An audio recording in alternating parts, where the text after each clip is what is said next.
നമസ്കാരം. കൊട്ടാരക്കര മീഡിയയിലേക്ക് സ്വാഗതം. ആത്മഹത്യ ചെയ്യാനൊരുങ്ങിയ വൃദ്ധനെ അഭയമായി കലയപുരം ആശ്രയ സങ്കേതം. മക്കൾ തിരിഞ്ഞു നോക്കാത്തതിനെ തുടർന്ന് നാഗർകോവിൽ നിന്നും കൊട്ടാരക്കര എത്തിയ വയോധികൻ ആത്മഹത്യ ചെയ്യാനൊരുങ്ങുകയായിരുന്നു. തുടർന്ന് അവിടെ എത്തിയ കട ഉടമയായ ചെറുപ്പക്കാരൻ ഒരു രാത്രി മുഴുവൻ കാവൽ നിന്ന് വൃദ്ധനെ ആത്മഹത്യയിൽ നിന്നും പിന്തിരിപ്പിക്കുകയും കലയപുരം ആശ്രയ സങ്കേതത്തിലേക്ക് കൈമാറുകയുമായിരുന്നു.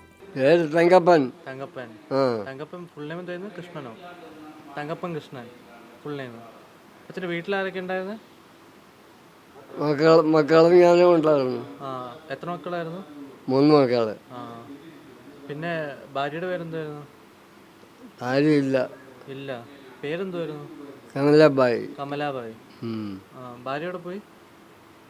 ഭാര്യക്ക് എന്താ പറ്റി? അസുഖം. ഉപ്പിൻ്റെ ഇത്. മരിച്ചുപോയോ? എത്ര നാളായി? 13 കൊല്ലം വരെയായി. 13 കൊല്ലം. അച്ഛന് നാട്ടിലെന്തായാലും ജോലി? നാട്ടിലൊക്കെ കോൺട്രാക്ട് പണി ചെയ്യും. ആളായിട്ട്. ഇവിടെ എങ്ങനെ വന്നേ? ഇവിടെ വന്ന് തേടി വന്നത്. അവളെ കിട്ടിയ അവള് പോക്ക് തന്നെ. ആരെ തേടി വന്നേ? ആരെ അന്വേഷിച്ചു വന്നേ? മരിയാമ്മയെന്ന് പറഞ്ഞു. മരിയാമ്മ. അച്ഛൻ എന്തൊക്കെയാ അസ്വസ്ഥത വല്ലതും ഉണ്ടോ? അസുഖങ്ങൾ? ഒരു അസുഖവുമില്ല. കഴിച്ചോ ആഹാരമൊക്കെ? മക്കളൊക്കെ എന്ത് ചെയ്യുന്നു? മക്കളൊക്കെ പണിയില്ലാണ്ടിരിക്കുന്നു. അപ്പച്ച എന്താ ഇങ്ങ് പോന്നേ?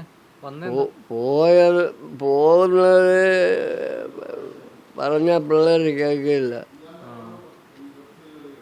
അപ്പച്ചനെ നോക്കുന്നുണ്ടോ? കള്ളന്മാര് ഈ കായംകുളം വള്ളക്കേസുകള് കായംകുളത്തുള്ള അവളെ വിലക്കും പറഞ്ഞ ഒന്നും കേൾക്കത്തില്ല. പിന്നെ ഞാൻ നീ ഒന്നും കേൾക്കുകയും വേണ്ട, പോവുകയും വേണ്ട. അപ്പച്ചനോട് സ്നേഹമൊക്കെ കുറഞ്ഞായിരുന്നോ? കൊച്ചുമക്കളൊക്കെ? കൊച്ചുമക്കള് ഇല്ല. ഇല്ല. എൻ്റെ വീട്ടിലില്ല. അവരുടെ വീട്ടിൽ. അവിടെ ഞാൻ പോകുകയൊന്നുമില്ല. ഇവിടം വരെ എങ്ങനെ എത്തി? കൊട്ടാരക്കര വരെ? കൊട്ടാരക്കര അന്ന് നേരെ ഇടുക്കിയിൽ പോയി. ഇടുക്കിയിൽ ഒരു മലയുടെ മണ്ടയിൽ കയറി കീട്ട് വിടാൻ പോകുന്ന സമയം ഒരു ആദിവാസി ഒരു സ്ത്രീ ഒന്ന് ആളാളിയിട്ട് ആളൊന്ന് കൂടി. പിന്നെ ഉടനെ ആംബുലൻസിനൊക്കെ ഫോൺ ചെയ്ത്. എന്തിനാ പോയ മലയുടെ മേളില്? വെറുതെ പോയത്. ആരും ചോദിച്ചാൽ മരിക്കണമെന്ന് പോയെന്ന് പറയും. ചോദിച്ചാൽ മരിക്കാൻ പോയതെന്ന് പറയും. ഈ അപ്പച്ചനെ കഴിഞ്ഞ രാത്രിയിലൊക്കെ ഈ കൊട്ടാരക്കര ടൗണിലും കമ്പോളത്തിലുമൊക്കെ ആയിരുന്നു. ഒരു കടത്തിണ്ണയിൽ നിന്നാണ് കിട്ടിയത്. വാഹനത്തിന് മുമ്പിൽ ചാടി ആത്മഹത്യയ്ക്ക് ഒരുങ്ങിയപ്പോൾ റിൻറ്റു എന്ന് പറയുന്ന ഒരു ചെറുപ്പക്കാരൻ, ഒരു കടയുടമയാണ് അപ്പച്ചനെ ആപത്തിൽ നിന്ന് രക്ഷിച്ച് കഴിഞ്ഞ രാത്രി മുഴുവൻ കാവലിരിക്കുകയായിരുന്നു. അപ്പച്ചൻ നാഗർകോവിൽ സ്വദേശിയാണ്. തങ്കപ്പൻ എന്നാണ് പേര്. 3 മക്കളുടെ പിതാവാണ്. മക്കളുടെ ഭാഗത്തുനിന്ന് സംരക്ഷണം ലഭിക്കാത്തൊരു സാഹചര്യത്തിൽ വീട്ടിൽ നിന്ന് ഇറങ്ങിയതാണ്. ഇപ്പം ഞാൻ ആദ്യം ധരിച്ചു ഭിക്ഷ എടുക്കുന്ന ആളായിരിക്കുന്നു. അങ്ങനെ ഭിക്ഷ എടുക്കുന്ന ആളല്ല എന്ന് ബോധ്യപ്പെട്ടു. അദ്ദേഹത്തെ ഈ കലയോരം ആശ്രയ ഏറ്റെടുത്ത് അദ്ദേഹത്തിന് ആജീവനാന്ത സംരക്ഷണം നൽകുന്നതിനാണ് ആഗ്രഹിക്കുന്നത്. അപ്പച്ചൻ ഭിക്ഷാടനം നടത്തുന്ന ആളല്ല. അപ്പച്ചൻ അധ്വാനിച്ച് ജീവിച്ച ആളാണ്. മക്കളെയൊക്കെ നന്നായിട്ട് അധ്വാനിച്ച് വളർത്തി വലുതാക്കി. 2 ആൺമക്കൾ വലിയ ടിപ്പർ ലോറി ഓടിക്കുകയാണ്. മെറ്റൽ അടിക്കുന്ന ഒരു ക്രഷറിലെ ജോലിക്കാരാണ്, ഡ്രൈവർമാരാണ് 2 ആൺമക്കൾ.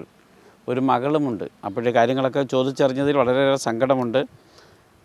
തൻ്റെ ആയുസ് മുഴുവൻ മക്കൾക്ക് വേണ്ടി അധ്വാനിച്ച് ജീവിച്ച് അവരെ വളർത്തി വലുതാക്കിയപ്പോൾ തെരുവിലാക്കപ്പെട്ടൊരു സാഹചര്യമാണ് പ്രിയ തങ്കപ്പച്ചേട്ടനുണ്ടായത്. ആളുടെ പ്രായം ചോദിച്ചാൽ 60 എന്നാണ് പറയുന്നതെങ്കിലും കാഴ്ചയിലൊരു 80ഓളം പ്രായം തോന്നിക്കുന്നുണ്ട്. അവിടെ ശാരീരികമായി പ്രയാസങ്ങളുണ്ട്. കാലുകൾക്കൊക്കെ നന്നായിട്ട് നീര് ബാധിച്ചിട്ടുണ്ട്. ഒരു ഊന്നുവടിയുടെ സഹായത്തോടെയാണ് ഇപ്പോഴദ്ദേഹം ജീവിച്ച് മുന്നേറുന്നത്. അപ്പം അദ്ദേഹത്തിന് ഇനി ഊന്നുവടി ആശ്രയ പ്രസ്ഥാനമായിരിക്കും. ആശ്രയയിൽ ഒരു താമസക്കാരനായിട്ട് ഞങ്ങളുടെ ഒരു പിതാവിൻ്റെ സ്ഥാനം നൽകിക്കൊണ്ട് അദ്ദേഹത്തെ കലയൊരു ആശ്രയം ഏറ്റെടുത്തിരിക്കുകയാണ്. അവിടെ അദ്ദേഹത്തിന് എല്ലാവിധ പ്രാർത്ഥനയും നിങ്ങളുടെ എല്ലാം ഭാഗത്തുനിന്നുണ്ടാകണം. ദീർഘായുസ്സും ആരോഗ്യം ഉണ്ടാകുന്നതിനായിട്ട് പ്രാർത്ഥിക്കണം.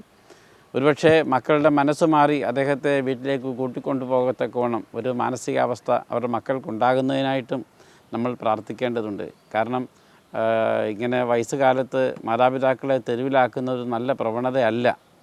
നിയമത്തിൻ്റെ പിൻബലം കൂടാതെ തന്നെ മാതാപിതാക്കളെ സംരക്ഷിക്കാനുള്ള മനോഭാവം നമ്മുടെ സമൂഹത്തിനുണ്ടാകേണ്ടതുണ്ട്. ഇന്ന് ധാരാളം ആളുകളെ ഇങ്ങനെ ക്ഷേത്ര നടകളിലും സർക്കാർ ആശുപത്രികളിലും തെരുവിലും ഒക്കെ ഉപേക്ഷിക്കപ്പെടുന്നൊരു സാഹചര്യം വളരെ ദുഃഖകരമാണ്. പുത്തൻ തലമുറ അതിൽ നിന്ന് പിന്മാറണം.